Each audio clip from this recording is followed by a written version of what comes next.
আজকে টিভির পর্দায় খবরের কাগজে শুধু মন্দির আর মসজিদ, শুধু হিন্দু বিধায়ক, শুধু মুসলমান বিধায়ক, শুধুমাত্র এই ওবিসি ওই ওয়াকফ, শুধুমাত্র মানুষকে তাদের ধর্মকে তাদের সম্পত্তিকে নিয়ে একটা লাখ লাখ লাখ লাখ লাখ লাখ একটা ব্যবস্থা করে দিচ্ছে। দাঙ্গা হচ্ছে, কখনো বেলডাঙ্গায়, কখনো শামশেরগঞ্জে, কখনো ধুলিয়ানে, প্রত্যেক দিন কখনো আসানসোলে, কখনো হাওড়াতে, কখনো পূর্ব মেদিনীপুরে, কখনো উত্তর দিনাজপুরে, একটার পর একটা ব্লকে শুধু দাঙ্গার পরিবেশ। কিন্তু কোনো খবরের কাগজে, কোনো টিভির নিউজ চ্যানেলে, কোনো একটা জায়গাতে না তো একটা কারখানার কথা আছে, না তো পরিযায়ী শ্রমিকদেরকে নিজেদের রাজ্যে ফেরানোর কথা আছে, না তো আমাদের রাজ্যে 100 দিনের কাজকে চালু করার কথা আছে, না তো আমাদের স্কুলগুলোকে চালানোর কথা আছে, না তো মদের দোকান বন্ধ করার কথা আছে, না তো আমাদের হেলথ সেন্টারগুলোকে, আমাদের হসপিটালগুলোকে ভালো করে চালানোর কথা আছে।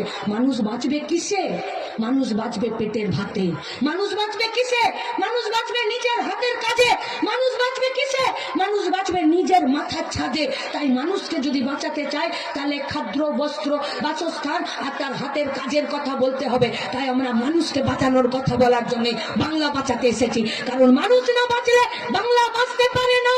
মানুষ না বাঁচলে, মুর্শিদাবাদের গোটা পশ্চিমবঙ্গের মেয়েরা না বাঁচলে, ছাত্ররা না বাঁচলে, এখানকার পরিযায়ী শ্রমিক, এখানকার 100 দিনের কাজে যারা নাম লিখিয়েছে তারা না বাঁচলে বাংলা বাঁচতে পারে না। তাই আপনাদেরকে আমরা এই রাজনীতি, এই দাঙ্গাবাজদের রাজনীতি, এই গুন্ডারাজের রাজনীতি বদল করার জন্য, এই রাজনীতিটাকে তুলে ফেলে দেওয়ার জন্য, এবং একটি লাল ঝান্ডার রাজনীতি, যে রাজনীতি স্কুল, কলেজ, হসপিটাল, জমি এবং জমির উপরে কারখানা, এই সব জায়গাতে চাষি থেকে শ্রমিক সবাইকে বাঁচানোর জন্য যে লড়াইয়ে লাল ঝান্ডা আপনাদেরকে নিয়ে গোটা পশ্চিমবঙ্গের দায়িত্ব পালন করেছিল, তাই সেই রাজনীতির পক্ষে আসার জন্য আবেদন করে আমার কথা শেষ করছি। ইনকালাব জিন্দাবাদ, লাল ঝান্ডা জিন্দাবাদ।